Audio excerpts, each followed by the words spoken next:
So magandang araw mga idol. So dito tayo mga ka-farmers sa ating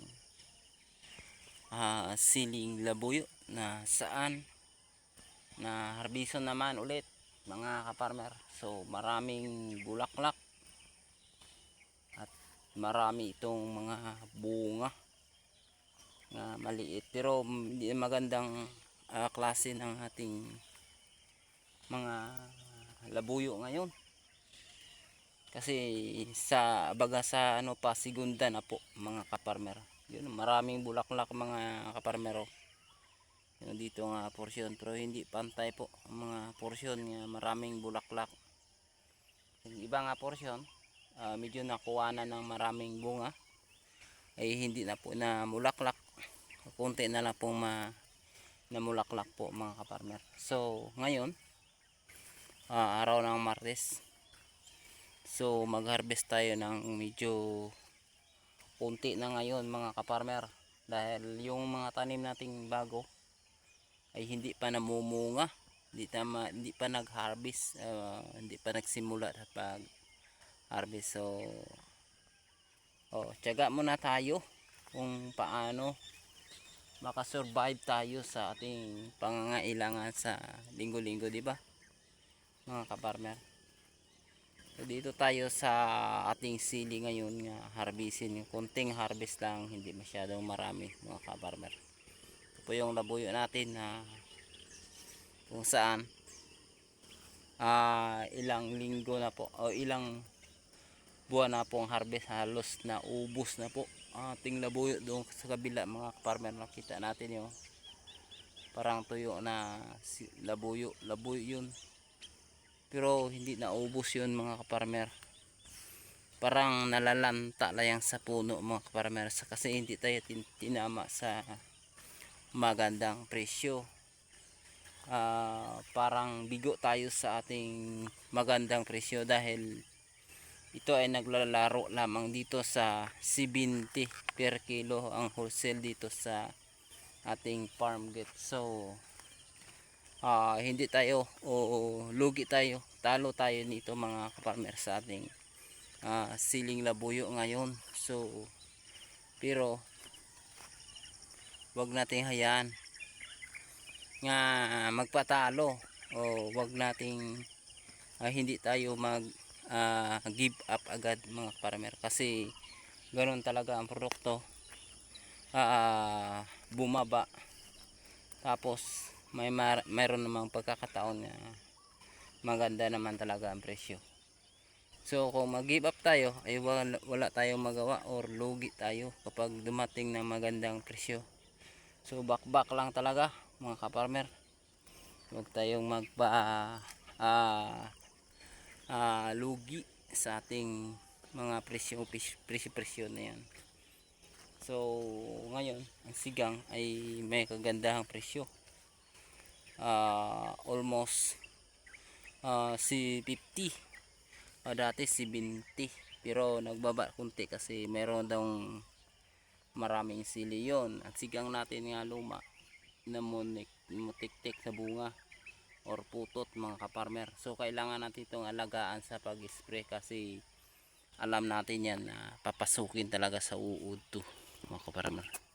So shoutout pala dyan sa mga sulit supporter ko dyan, mga maayos or mga sulit nga suporta sa aking videos, bisa kahit papanood na lang po.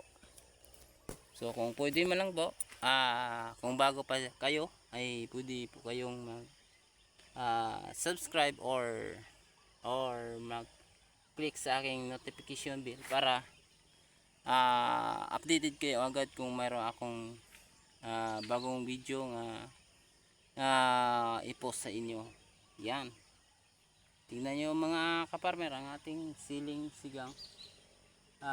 Parang ang dami ng bunga or mga putot, you know. Makikita naman natin talaga yan. Yan o, ito yung sili natin luma, parang punong puno sa sa putot at saka mga bulaklak. Sana all nga dumami ang blessing natin kasi walang imposible sa ating Panginoon basta tayo ay magsisipag lang, di ba? Good morning pala dyan sa mga nagtatanim ng mga sili tulad nito. Kasi alam na alam ko yun nga sila ay may mga tatag na mga kalooban dahil ito ay patataaw pahaba ang pasensya dito mga farmer. Pag farmer tayo ay huwag tayong mag give up agad or kailangan nating tibayin or tatagin ng ating mga isipan. Perdi man, ulugi man or talo man or panalo, huwag tayong mag give up agad. So kami ilang beses na po kami natalo pero opo, pero tuloy na tuloy pa rin kasi ito yung hanap buhay natin. Wala tayong magagawa, di ba? Yan. So tingnan niyo po sili natin, kahit matanda na pero makita po natin yung maraming sakit or bakterya yung nag-akyat na o maraming bunga o ibaw mga farmer. So daming putot sa sunod ng mga araw, sa sunod ng mga henerasyon. So tulad dito, binunot namin kasi punjay yung inatake. Pwede yun hakutin yun mga farmer. Ito, kinuha natin to, saka ilagay natin sa gilid ng ating farm para maiwasan natin ang pag laganap ng mga punjay. At saka doon sa gilid na yan ay pwede nating sunugin para sa ganon ay ang ating mga punjay ay dahan-dahang mamatay, di ba? Ayan. So sana po suportahan niyo po kami sa ating sistema ngayon. Ayan. So agang-aga pa ngayon at nandiyan na po si Haring Araw, di ba? Tingnan niyo po mga farmer, nandiyan na si Haring Araw. Sisikat na. Alam niyo ang sakit ng araw ngayon, pero tayo mga farmer ay laban lang. Maraming trabaho sa loob ng ating farm, di ba? Maraming trabaho talaga mga farmer. Tulad nito ay maroon tayong bagong sili. There are 2,000 size ang tinanim namin. So halos isang linggo, 2 beses kami nagdilig kasi ang lakas ng tama ng araw ngayon mga farmer.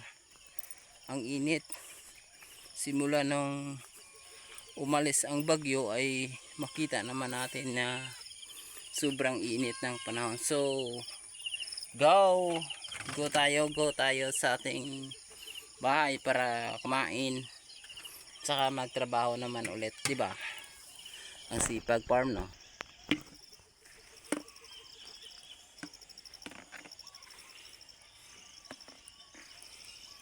So ito pala yung bago natin tanim mga idol na siling pansigang mga farmer. You know, so ang ganda ng pag-alaga nito mga farmer. Alam nyo ba, kailangan talaga alagaan ng husto ang ating sili. Tingnan nyo po, ang liliit pa pero makikita po natin na healthy siya. Saka ang dami ng bulaklak, saka putot. Healthy talaga to mga kaparmer. Yun, dito tayo dadaan. Ito po yung sinasabi ko, 200 o 2,000 almost size at tanim namin dito. Saka iba namatay sa sobrang init, iba ay talagang konti lang namatay. tsaka maraming ang mabubuhay. So maganda na ngayon tubo mga kaparmer.